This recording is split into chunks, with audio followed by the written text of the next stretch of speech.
In computing the period of limitation for any suit appeal,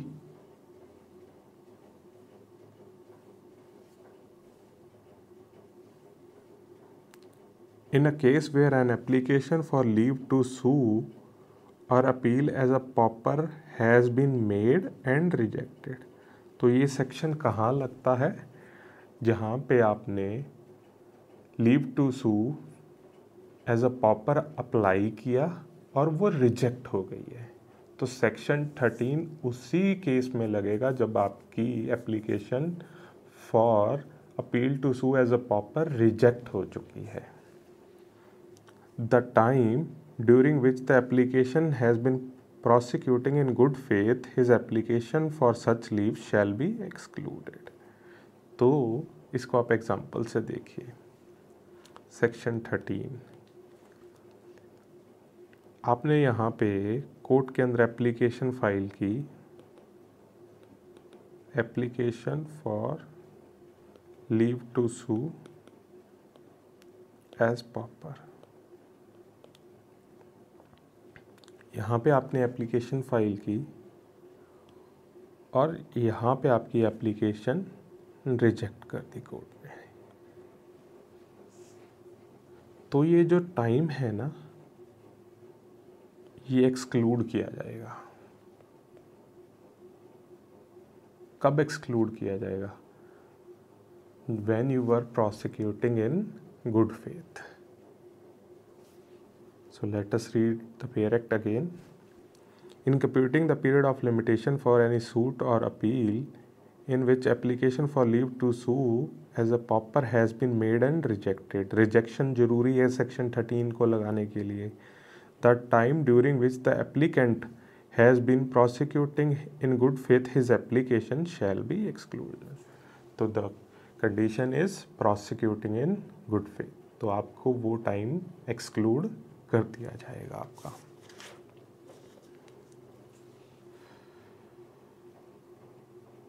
अब section आगे क्या कहता है? द कोर्ट में on the payment of the court fees prescribed for such suit or appeal treat the suit or appeal as having the same force and effect as the court fees has been paid in first instance। अब इसका क्या मतलब है? अभी अपने देखते हैं example के साथ। यहाँ पे आपका कॉज ऑफ एक्शन अराइज हुआ। यहाँ पे आपने एप्लीकेशन फॉर फॉर्मा पॉपरिस फाइल की,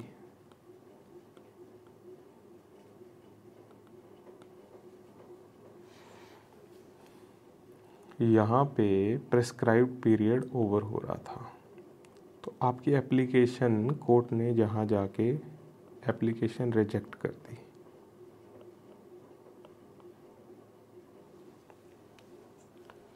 तो ये जो टाइम है ना, जहाँ पे आपने एप्लीकेशन फाइल की, जहाँ से ये वाला सारा टाइम एक्सक्लूड होगा। तो प्रेस्क्राइब्ड पीरियड क्या होगा? प्रेस्क्राइब्ड पीरियड इतने टाइम से, सपोजली इसमें 1 साल लगा, तो आपका जो प्रेस्क्राइब पीरियड यहाँ तक आ जाएगा। 1 साल बढ़ के न्यू पीपी प्लस 1 ईयर मिल जाएगा आपको फाइल करने के लिए। सपोजली आपने यहाँ पे फाइल की, रिजेक्शन यहाँ हो गया था और यहाँ पे आपने फाइल की, सूट फाइल किया, सूट इंस्टीट्यूटेड, नहीं सॉरी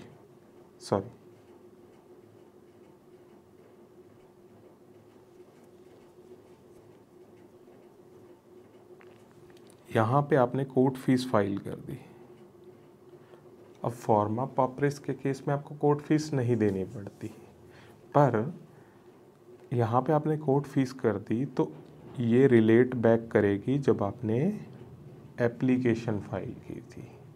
तो date of institution of suit क्या ही रहेगा? जब आपने एप्लीकेशन फाइल की थी। तो ये रिलेट बैक करता है। दोबारा आपको पेयर एक्ट में पढ़ लेते हैं। द कोर्ट में, कोर्ट के पास डिस्क्रिशन है, जरूरी नहीं है। द कोर्ट में on payment of the court fees prescribed for such suit या अपील ट्रीट कर सकता है उस सूट को और उस अपील को having the same force and effect as the court fees has been paid in first instance. तो फर्स्ट इंस्टेंस कब था? जब आपने एप्लीकेशन फाइल की थी फॉर फॉर्मा पॉपरेस।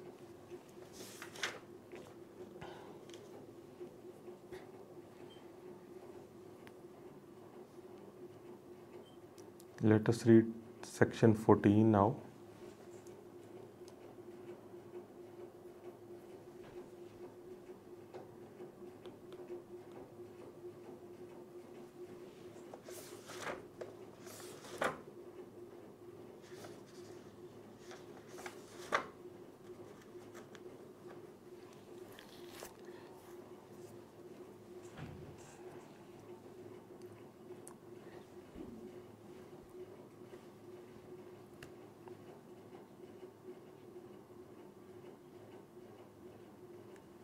Section 14. In computing the period of limitation for any suit, the time during which clause 1 सिर्फ suit से डील करता है 14 का। The time during which the plaintiff has been prosecuting with due diligence another civil proceeding in a court of first instance or appeal or revision against the defendant shall be excluded, where the proceedings relate to the same matter in issue, is prosecuted in good faith from defect of a jurisdiction or a cause of a like nature.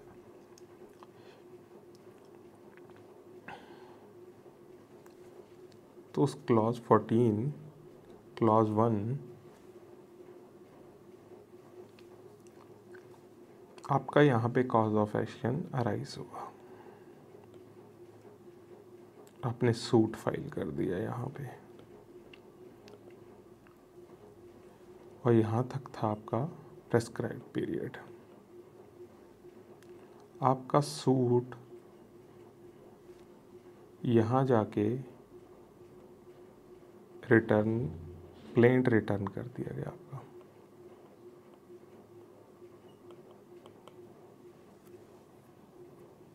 This suit was heard end plate was returned or suit was rejected, rejection of your suit। किसी भी कारण या तो plaint return कर दिया गया या reject कर दिया गया आपका सूट, पर ये जो सूट था you were contesting in good faith.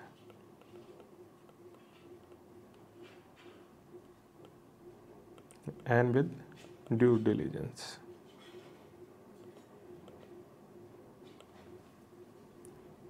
तो इस केस में क्या होगा, जहाँ से आपने सूट फाइल किया था और जहाँ से आपका रिजेक्शन हुआ ये एक्सक्लूड कराया जाएगा।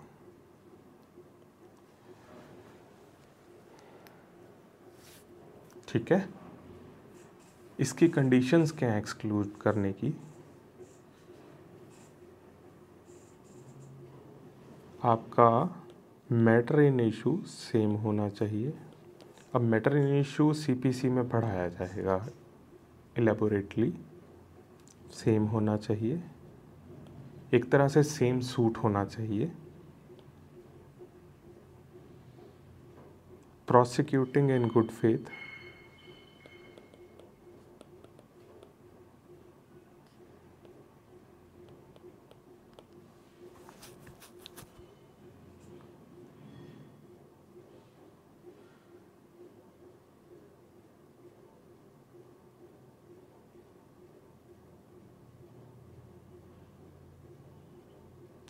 and the court was unable to entertain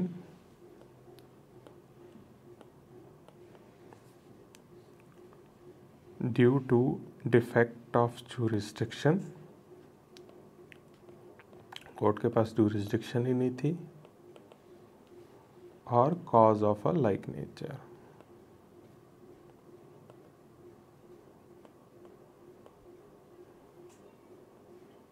अभी cause of a like nature क्या है?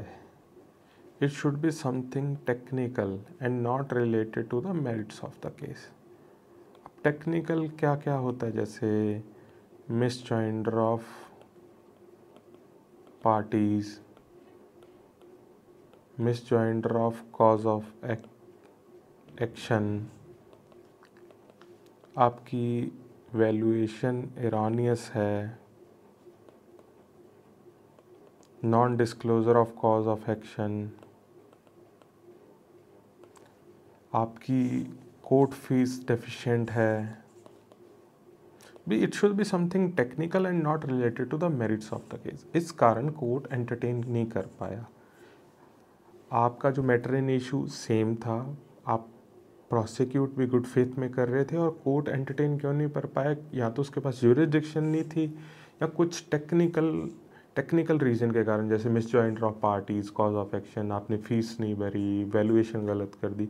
इन कारण जब कोर्ट आपका सूट अनेबल टू एंटरटेन होता है, और जिस दिन ये ऑर्डर पास किया जाता है और जहाँ से आपने सूट फाइल किया था, ये एंटायर ड्यूरेशन एक्सक्लूड होगा, shall be excluded. So clause 1 है ना, जो ये सूट से रिलेटेड है। जो क्लॉज 2 है, इसी का ये सेम लैंग्वेज है, ये एप्लीकेशन से रिलेटेड है। आप देख लीजिए, read clause 2 in computing the period of limitation for an application. बाकी सब कुछ सेम है, ठीक है। अब इसकी एक लैंडमार्क जजमेंट है, प्लीज़ वो लिख लीजिए। Consolidated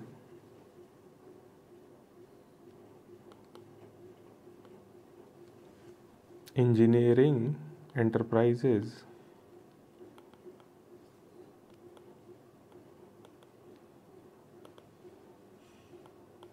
versus irrigation department, 2008 Supreme Court. It was by K.G. Balakrishnan, the then Chief Justice of India. Point A, the policy behind Section 14 is to prevent loss of time. Prevent loss of time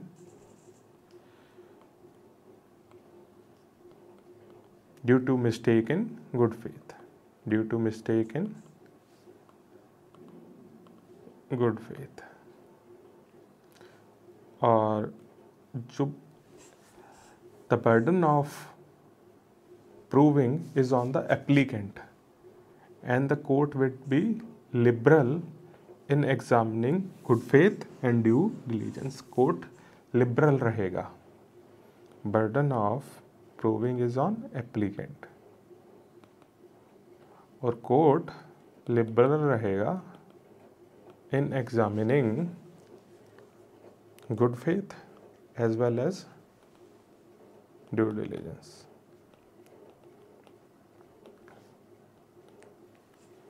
जो earlier proceedings थी ना, वो civil proceedings ही होनी चाहिए, और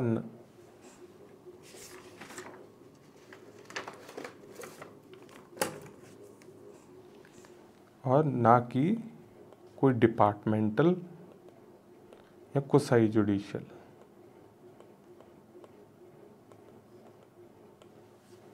D, parties भी same होनी चाहिए।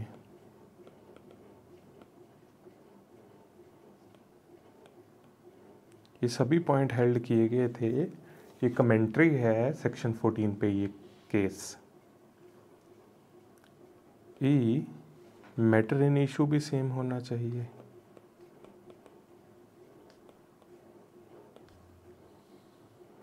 और जो फॉर्मर सूट था ना, it was not entertain due to a technical defect.